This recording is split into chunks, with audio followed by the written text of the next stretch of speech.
Rappers tell the world it's their season, it's my time, build hype for their album, and fans react excitedly.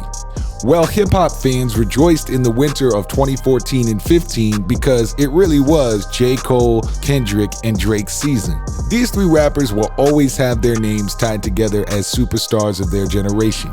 Like LeBron, KD, and Kobe, or Tom Brady, Aaron Rodgers, and Peyton Manning, Kendrick vs. J. Cole vs. Drake is the prototypical barbershop conversation, who's the best.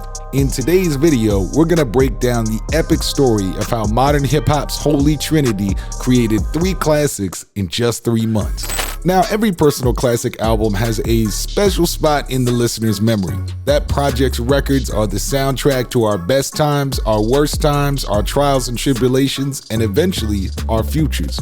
Let us know in the comments, where were you when your favorite album of these three dropped? We bet you have an epic story to tell us. And of course, if you're a rapper yourself watching this, hoping to create your own classic, be sure to click the first link in the video description for our free video course, The Top 20 Songwriting Secrets of Professional Rappers, to help craft your own classic. But while it was arguable at the time who was the best, these rappers were unarguably at the top of the game in the fall of 2014. Kendrick was coming off his triple platinum album, Good Kid, Mad City, Drake was coming off his quadruple platinum album, Nothing Was the Same, and J. Cole was coming off his double platinum album, Born Sinner. These three artists were at the prime of their careers.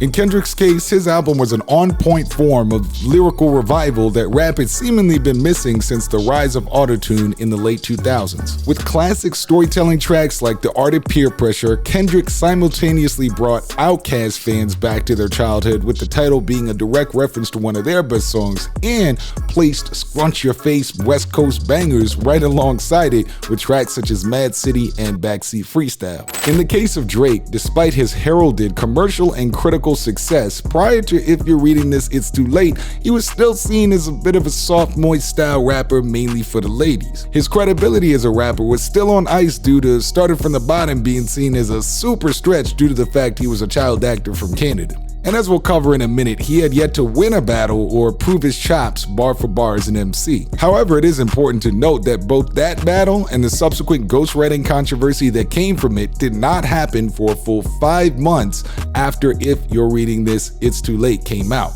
So by then, from 0 to 100 to Energy to Know Yourself, the street satisfaction with Drake's transition to a rapper with bars was already kind of solidified. Looking back, If You're Reading This, It's Too Late is about as close as we're likely gonna get to a rap album from Drake, even though it was called a mixtape. And for that, his career took off in many ways that we didn't really expect. Now with J. Cole, one way to look at the importance of 2014 Forest Hills Drive is to think of how synonymous with J. Cole its music is still after even more than 3 albums, a new record label, and much more. That album was so fire for so many people that when he released more understated projects such as For Your Eyes Only or KOD, the streets accepted it. J. Cole stopped chasing singles and clout after this album, and yet he's still seen as a hitmaker, partially due to how timeless tracks like No Role Models and Tale of Two Cities are. This project was truly his magnum opus, and the only sad part about it is that perhaps it was the first of the 3 albums we're discussing here today released as a surprise album, and some of its influence initially got washed out with Drake and Kendrick releasing their projects 2 months and 3 months later respectively. Now let's not forget, anticipation for these 3 albums couldn't have been higher, and because it's the rap game, fans were equally excited for all 3. But wait, this is hip hop, and y'all should know what time it is, Kendrick stated a year prior in his Control verse. And that goes for Jermaine Cole, Big Crit, Wale, Pusha T, Meek Mill, A$AP Rocky, Drake. I got love for all of y'all, but I'm trying to murder y'all. Trying to make sure your core fans never heard of y'all. Y'all remember it. In reality, the competition between the 3 at the top was immense, and Kendrick's Control verse, just a year prior only, put more pressure on these 3 artists to be the best. It sparked an ongoing debate that was oddly more artistic than realistic, as the artists, starting with Kendrick, seemed to keep the beef in the music. In an interview on the anniversary of the Control verse, Kendrick was asked, "Where you at with the J. Coles of the world, the Drakes of the world? Where are you guys now?" Kendrick says, same place, same place. It's all love from the moment I did the verse until after the verse. I think hip hop is a sport, so you're gonna have to have these little spits and spats. I respect their music. I respect them as individuals and creators. I think what the media try to do is insane because they take these black young brothers and really try to make them clash heads. But the media is only responding to the verse you initiated, Kendrick. You started the beef. Drake summed it up best in his lyrics used to when he said, they gonna say your name on them airwaves, they gonna hit you up right after like it's only rap. Now Drake later responded to it in a Billboard interview saying, I know that verse had no malice behind it because I saw him 5 days later at the VMAs and it was all love. He didn't come in there on some wild, I'm in New York,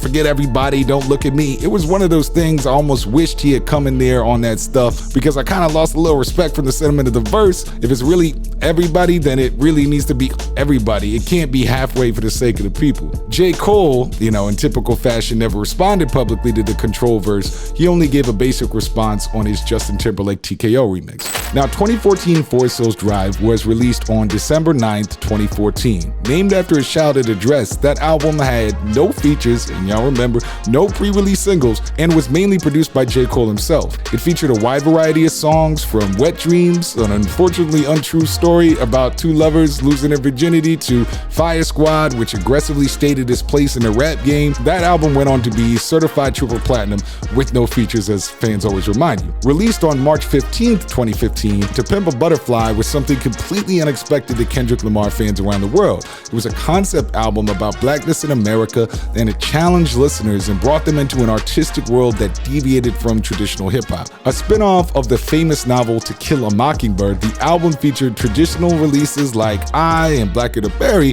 but never compromised on Kendrick's lofty ambitions of mixing all of the old black genres of old jazz, soul, and funk with the modern hip-hop sound. The certified platinum album went on to win 5 Grammy Awards, including Best Rap Album and Best Song for All Right. And Drake's If You're Reading This, It's Too Late mixtape was released in between the two on February 23rd, 2015. Mainly produced by longtime collaborators 40 and Boy Wonder, it features Drake's signature voice over traditional hip-hop instrumentals mixed heavily with low-pass filters and containing witty one-liner type lyrics ranging from beefy to sentimental. However, after the mixtape was released, controversy over who wrote Drake's lyrics began to emerge. Drake was thrust into controversy when Meek Mill alleged that Quentin Miller, a creative co-worker with Drake, ghost-wrote a number of tracks on If You're Reading This, It's Too Late. Amid the controversy, Drake admitted to ghostwriting that I need some times to spark an idea so that I can take off running, Drake said. Music at times can be a collaborative process, Who came up with this? Who came up with that? For me, it's like, I know what it takes me to execute every single thing that I've done up to this point, and I'm not ashamed. Now, he did qualify and say that it wasn't him and all of his biggest songs, any song that really did damage for him, he wrote every single lyric,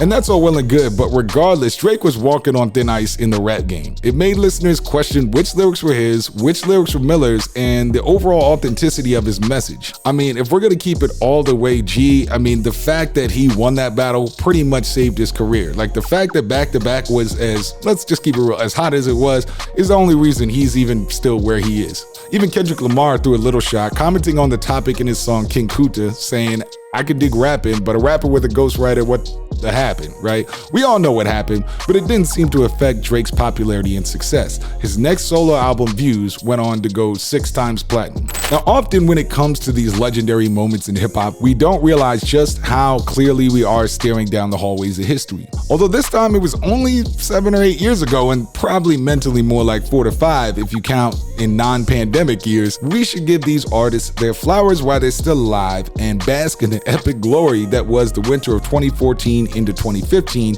and the subsequent mega careers that were created from it. Now, I want to see you in the comments. Where were you when your favorite album of these 3 was released? Tell us what your favorite of the 3 is, and as we said in the beginning, let us know what your experience was like. And of course, if you're a rapper watching this, be sure to pick up that free video course in the video description. But hopefully you enjoyed this. It's the big homie Drew for How to Rap.